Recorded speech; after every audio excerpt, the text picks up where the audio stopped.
शारदे माँ, अज्ञानता से हमें तार दे माँ।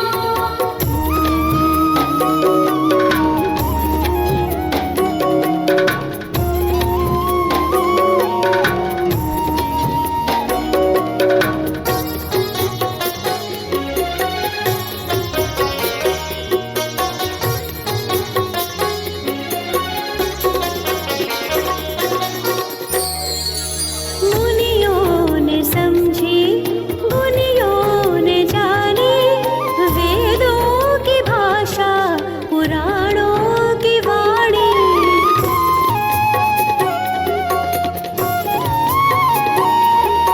मुनियों ने समझी, मुनियों ने जानी, वेदों की भाषा, पुराणों की वाणी।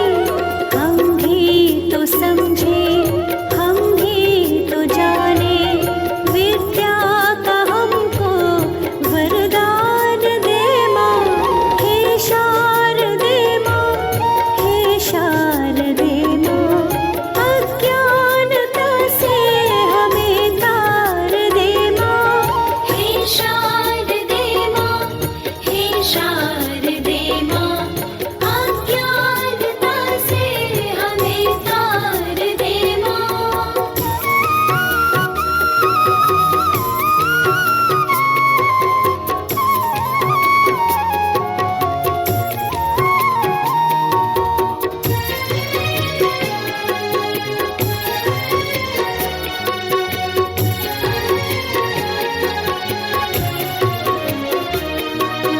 तू श्वेत वर्णी कमल पे विराजे, हाथों में वीणा, मुकुट सर पे साजे।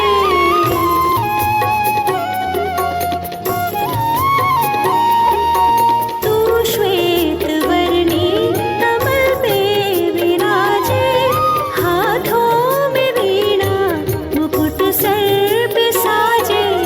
मन से हमारे मिटा के अंधेरे, हमको उजालों का संसार दे माँ। हे शारदे माँ, हे शारदे माँ, अज्ञानता से हमें तार दे माँ। हे शारदे माँ, हे शारदे माँ, अज्ञानता से हमें तार दे माँ। हे शारदे माँ, हे शारदे माँ, अज्ञानता से हमें तार दे माँ। हे शारदे माँ, हे शारदे माँ, अज्ञानता से हमें तार दे माँ।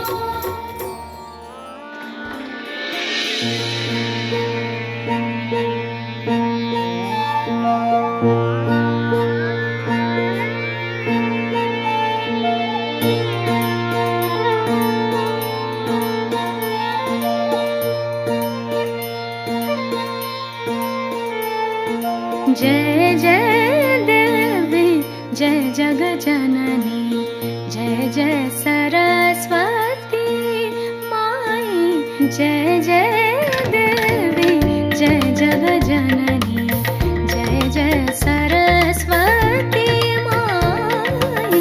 जय जय देवी, जय जगत जननी, जय जय सरस्वती।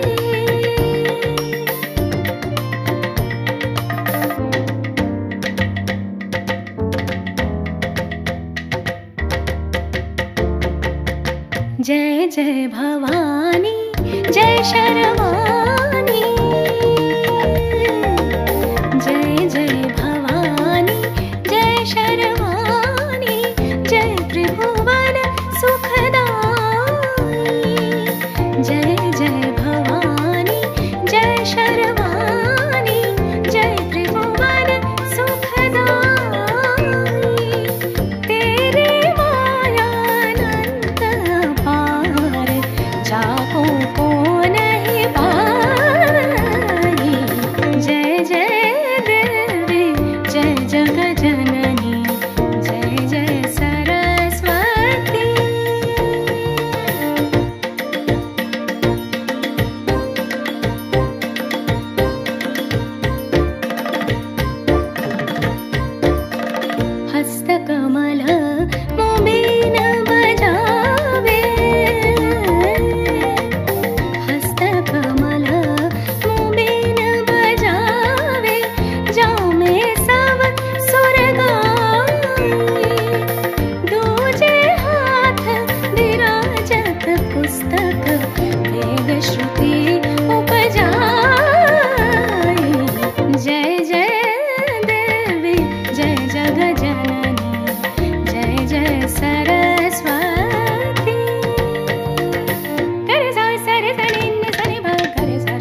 शारदे माँ, अज्ञानता से हमें पार दे माँ।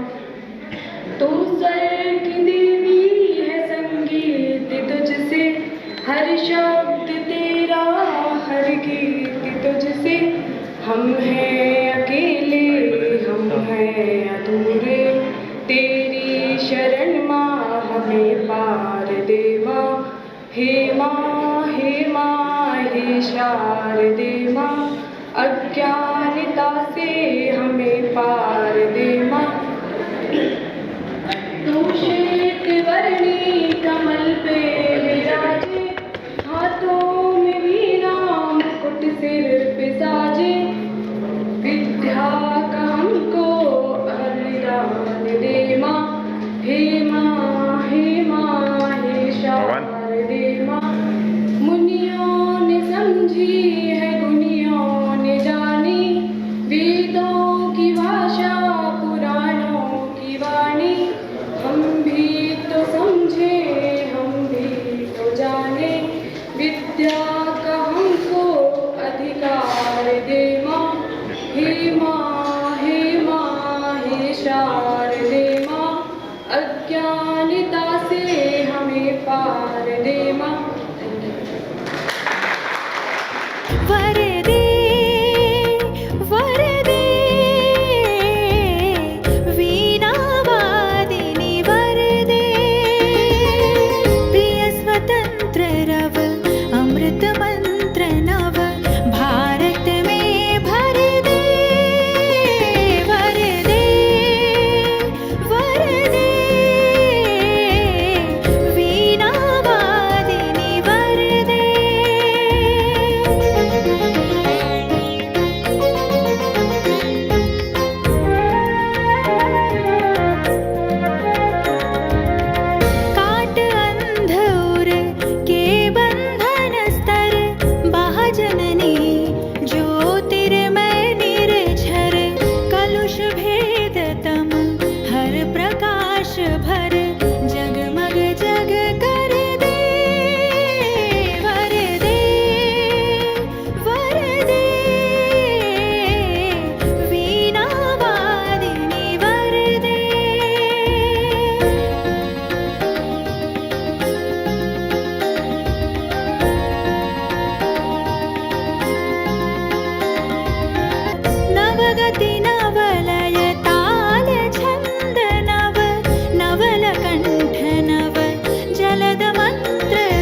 बगिया में कलियों की गुंजन सुन कलियां मुस्काए।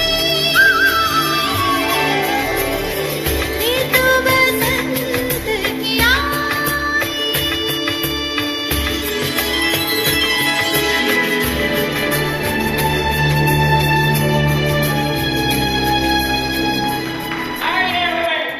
आपके बीच में मेरी आवाज तो जा रही होगी आपके पास? हाँ, ये फोन लगा है क्या तुम? आगे बात करते हैं हम लोग। किसके ऊपर बात करेंगे आज? आज हम लोग बहुत अच्छी बात करने वाले हैं। कर ही लेते हैं आज, मौका मिला है तो फिर चौका मारेंगे। एक था राजा और एक था राजा के साथ मंत्री होगा और क्या होगा? भाई गलत सोचने के लिए कौन सा गूगल का सर्च करना पड़ेगा। ठीक है, कहानी हम बताते हैं कि भैया पूजा कैसे होता है और उसके विरोध में कैसे सब खड़े होते हैं। ठीक है, तो राजा के पास एक मंत्री दौड़ता हुआ जाता है। महाराज महाराज महाराज, आपके बीच में एक पंडित आया। पंडित को कैसे आने दिया तुमने यहाँ पर? कैसे आने दिया यहाँ पर? उसने पूरे साम्राज्य में पूजा पाठ मचा के धुआं कर दिया है। महाराज क्या करें, आ गए हैं, मिल लीजिए ना। 2 मिनट लगेगा आपको, 2 मिनट लगेगा। इधर से आलू डालेंगे, इधर से सोना निकलेगा। इधर से आलू डालेंगे, इधर से सोना निकलेगा। नहीं सर, 2 मिनट लगेगा। अरे हंसने की जरूरत नहीं है सर, कॉमेडी नहीं थी, बहुत सीरियस टॉपिक है। बहुत सीरियस टॉपिक है, समझने की जरूरत है। हम कहाँ पे थे? हंसी खो गए। कोई बात नहीं, आगे बढ़ते हैं। इधर से आलू डालेंगे, इधर से सोना निकलेगा। महाराज के पास पंडित पहुंचते हैं। महाराज आपके राज्य में ये गलत हो रहा है। मूर्ति पूजा और चित्र पूजा के लिए आप खगुआए काहे खाएं? क्या समस्या बताइए? महाराज हैं आप, आपसे हम आग्रह करने आए हैं, निवेदन करने आए हैं। इस तरीके से सारी चीजें नहीं चलेगी। मूर्ति पूजा आवश्यक है, पूजा आवश्यक है, चित्र पूजा आवश्यक है। किस प्रकार से आवश्यक है बताएंगे? भगवान को आपने देखा है, पंडित बड़ा चिंतित होता है, सर्कल मारता है ऐसे पूरे पार्क में, उसके महल में फिर आता है। हाँ हमने देखा है, हमने देखा है। बहुत दूर से जाता कहता है ये फोटो किसका टांगा है आपने? फोटो किसका है ये? महाराज से बोलते हैं फोटो किसका है? राजा का, हमारे पिताश्री का है। इसमें कैसे पता चला कि आपके पिताश्री का है? ये कौन सा भाव है? कौन सा भाव है? आप चित्रकार हैं, आपने अपने पिताश्री को देखा था, आपने उनकी रूपरेखा बना दी। कौन हुआ वो? आपके पिताश्री हुए। हमारी देवी देवताओं के एक एक अक्षर से पूरी ब्रह्मांड में उपस्थित सारी विषय वस्तुओं को रखा गया है, जिसमें ग्रह नक्षत्र देवी देवता सभी चीज को अच्छी तरीके से लिख के रखी गई है। हमारे देवी देवता का अगर किसी ने चित्र बना दिया, उसका हमने पूजा कर लिया, गलत है। राजा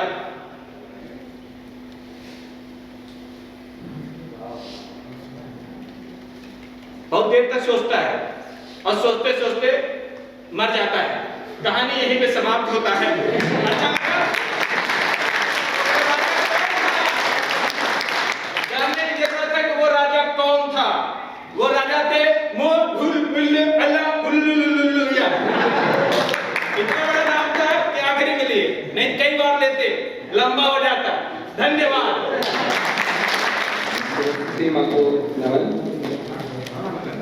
आज के कार्यक्रम में उपस्थित प्राध्यापक, कर्मचारी बंधु, अधिकारीगण, शोध छात्र और छात्राएं, आज का जो बसंत पंचमी का जो कार्यक्रम है, ये एक ऐसा उत्सव है कि जब हम इसको किसी धर्म के साथ ना जोड़ के एक सांस्कृतिक त्यौहार के रूप में या सांस्कृतिक उत्सव के रूप में मनाते हैं। और बसंत पंचमी न केवल भारत में अपितु संसार के समस्त देशों में विभिन्न स्वरूपों में मनाया जाता है। यहाँ तक कि बांग्लादेश, पाकिस्तान जैसे देश जिन्होंने अपनी संस्कृति को या दूसरी संस्कृति को भी अपना लिया है, वहाँ पर भी आज भी वसंत पंचमी बहुत उत्सव के साथ और बहुत उत्साह के साथ मनाते हैं। उसका मुख्य कारण है कि प्रकृति का जो इस समय आवरण है वो बड़ा सौंदर्य प्रधान होता है और संपूर्ण सृष्टि प्रकृति फूलों से और अपने नेचर का जो उसका मौसम है उसके हिसाब से पूरा सज जाती है और संपूर्ण सृष्टि और प्रकृति वसंत पंचमी के त्यौहार के रूप में एक खिलते हुए एक त्यौहार के रूप में हम सब लोग मनाते हैं। इसके बहुत सारे पहलू भी हैं वसंत पंचमी को मनाने के लिए, क्योंकि सरस्वती माँ जो हमारी विद्यादायिनी है, विद्या की अग्रदूत के रूप में हमारे बीच में है।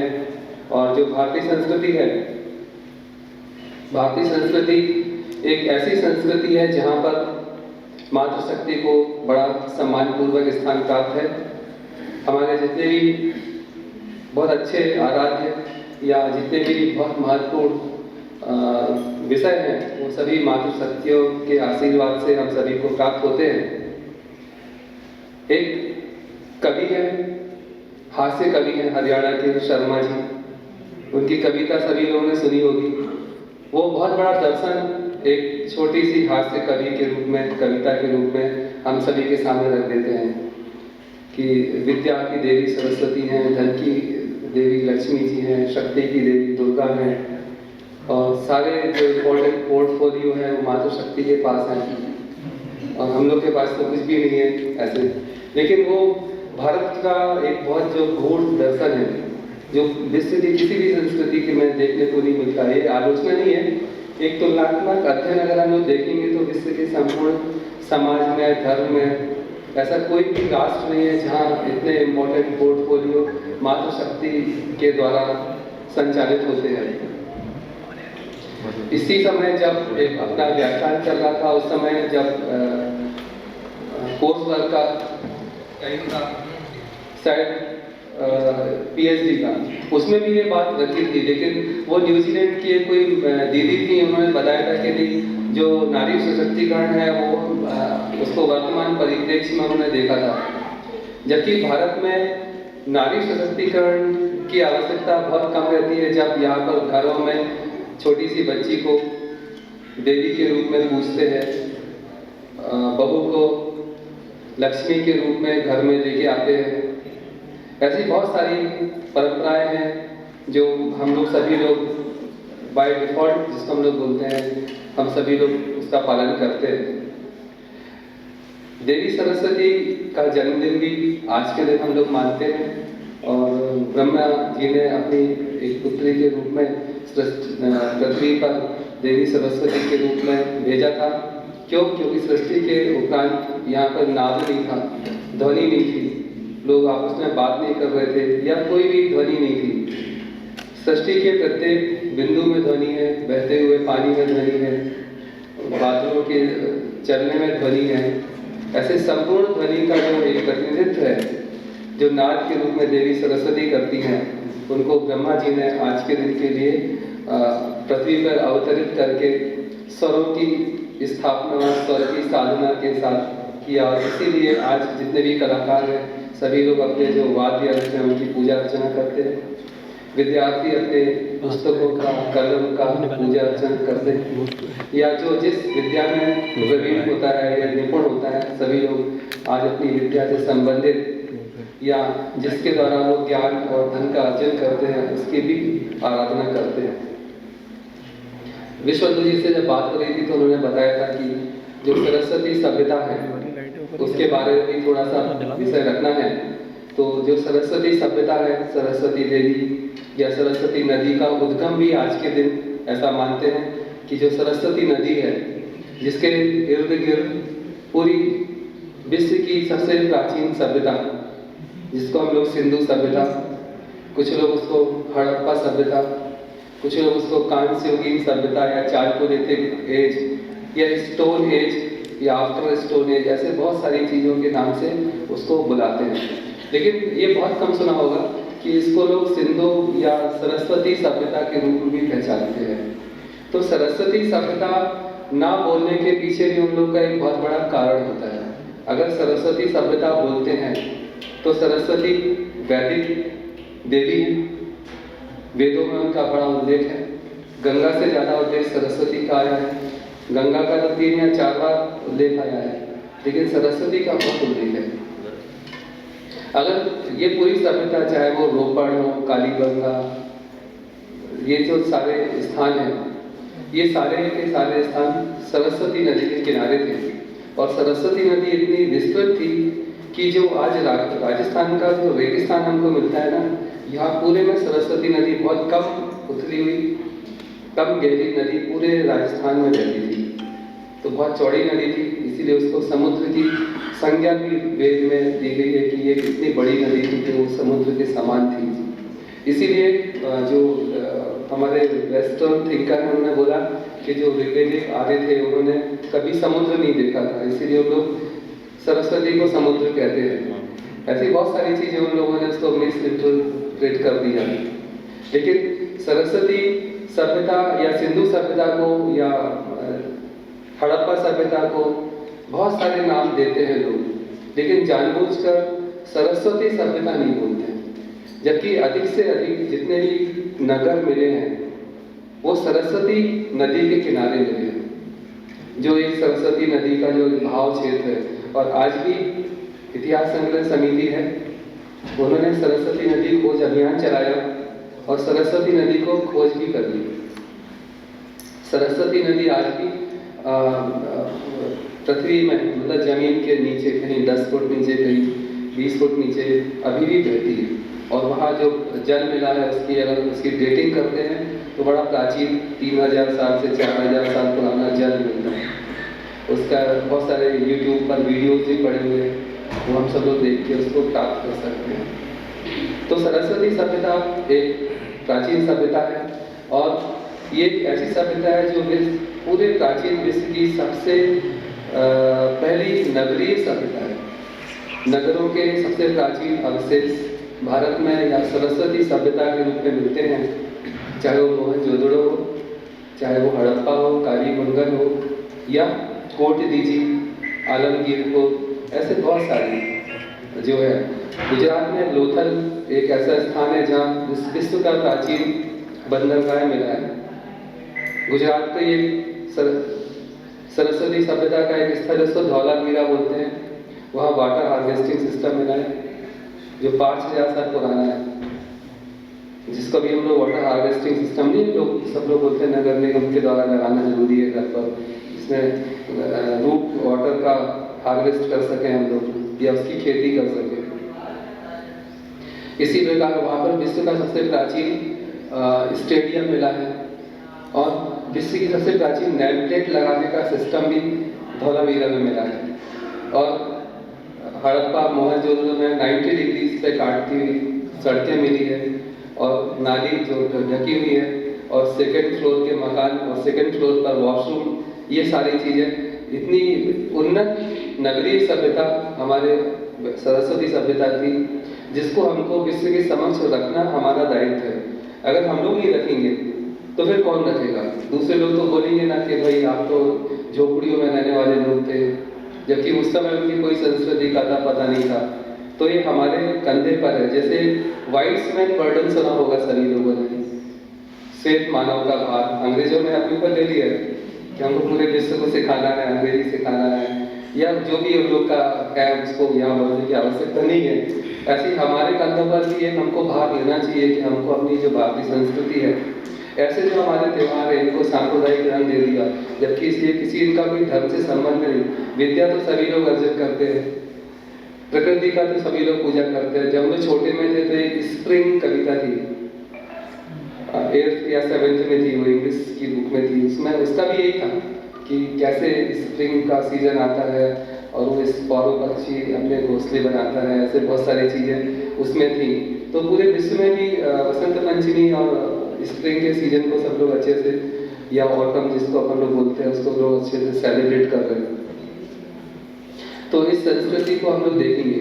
फिर क्या हुआ कि जो सरस्वती नदी है, इसको हमारे पूर्वज हिमालय से जमीन पर लेके आए थे। जैसे हम लोग जिसको भागीरथी प्रयास बोलते हैं कि गंगा को स्वर्ग से जमीन पे लेके आए थे। कौन?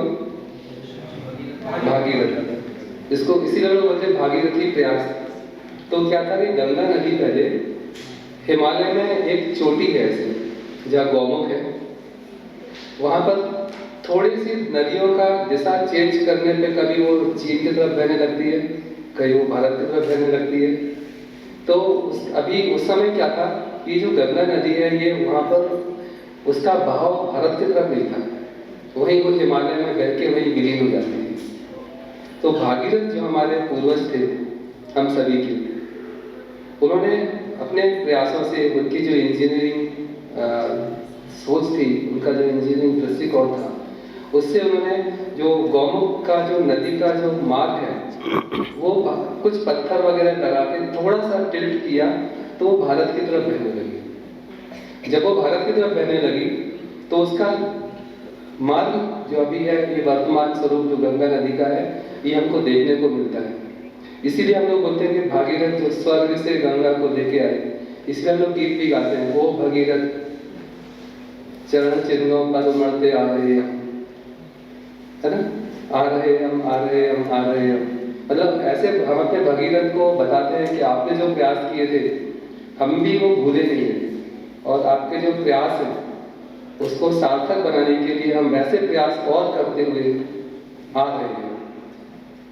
हम अपने पूर्वजों को उनके प्रयासों को याद करते हुए, विश्व के समक्ष रखते हुए ऐसे प्रयासों की योजना बनाने के साथ वसंत पंचमी में माँ सरस्वती के आशीर्वाद के साथ आगे बढ़ेंगे, विश्वविद्यालय को आगे बढ़ाएंगे, सभी लोग एक साथ मिलकर काम करेंगे, ऐसी आशा के साथ मैं अपनी बात को पूर्ण करता हूँ।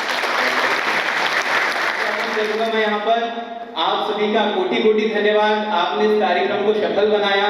इतना अच्छा कार्यक्रम शैक्षणिक संस्थानों में इस प्रकार की सरस्वती पूजन मैंने पहली बार देखी है।